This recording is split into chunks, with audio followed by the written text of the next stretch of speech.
I'm giving you my 5 habits, routines that have shaped me as an extremely disciplined person, and these are things that most people either don't do or don't really know about. This video was so important to get out before 2026 that I am quite literally filming this on my iPhone. If you didn't know, I broke my camera about a month or 2 ago and it's still being repaired. I wanted to get this out beforehand. Let's get straight into it. Number 1 is sleep routine. This sounds so simple, but what I'm about to say could be quite controversial. I do not lie in. I wake up at the exact same time every single day, including weekends. I set an alarm every day. My body wakes up before it every single day. I'm up before 6 no matter what. Even if I went to bed at 3 a.m, my body is so in routine that I wake up at 6. A lot of you will ask, does that not make you really tired? No. If I was to lie in, say, until 11 a.m. on a Sunday, how can I expect my body to still get up at 6 on the Monday and feel really awake when it was asleep for another 5 hours the day before? To be disciplined doesn't mean you need to wake up early. It means that you are consistent.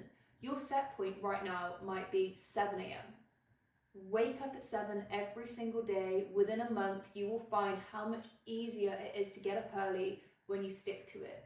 You may think, oh, but I really want to have a lie in, it's the weekend, I need a rest. If you're feeling really tired when you're getting up at this time, that means you need to go to bed earlier. Number 2 is timetabling. I have pretty much timetabled the next 2 or 3 months of my life. I am obsessed with timetabling. I get a lot of questions asking how I'm focused and how I keep structure. It's because everything that I need to do is set by time. I know what I'm doing when. Now, this can be anything from writing it on a piece of paper. You can use your notes app. There are also many apps that you can use. And the biggest thing with timetabling, and this is a reason why loads of people don't end up starting, is they don't know where to start. Now, if you've never made a timetable before, do not worry. The first timetable you make is never perfect. The whole point of a timetable is it is time for you. So it's an iterative process. That means you're going to be improving it week by week, day by day. The biggest thing about timetabling isn't that you're making it the night before. Set a timetable for the week and say every Sunday, set the new timetable for the next week or the week after. But you need to wake up with structure, and believe me, it is so much easier to do something when you're being told to do it, specifically by yourself. Number 3 is alarms. I've also had so many questions on how do I not get distracted? How do I not end up doom scrolling on my phone?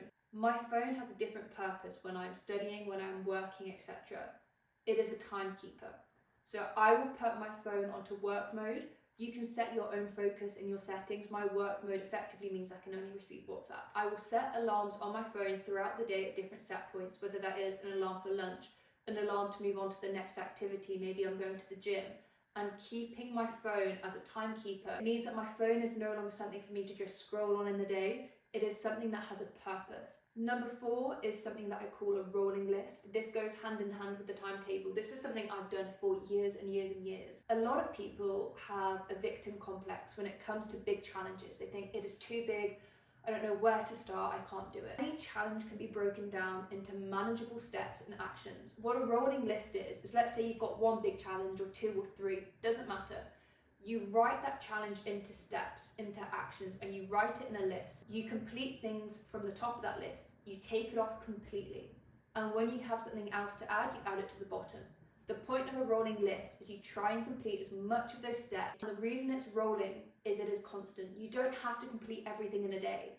What you then do is the next day, the morning you wake up, whatever is now at the top of that list, you start. There are going to be days where you do not have time to do everything. No matter how well you timetable, things will get in the way. That is life. But a rolling list means that you're constantly on top of what you need to do. And number 5 is environment. I'm probably going to sound like your parents here, but you need to clean your room. You need a clean space. An ordered environment is a reflection of your mind. And this ties in with environment. And that is when you wake up, make your bed. That sounds so simple and it sounds so niche. If you can wake up when you're tired and you don't really want to do anything, you just want to lay in bed, if you can get up, do not touch your phone, you get up and you make your bed. You make it as neat as you can. That's 2-3 minutes of your day that you've made a good decision. You've chosen not to sit in bed and doom scroll or go back to sleep. You've chosen to be productive. and that one decision in the morning can shape your entire day. So be conscious of the choices that you make in those first few minutes. And again, tying back into environment, a clean room, a clean bed, will definitely help your day start off better than if you hadn't. This is a very short video. I apologise if I've spoken too fast, but I thought that this was really important to get out. I will be doing many more videos like this. This style of video was meant to be out a month or so ago, but as I said, I broke my Canon.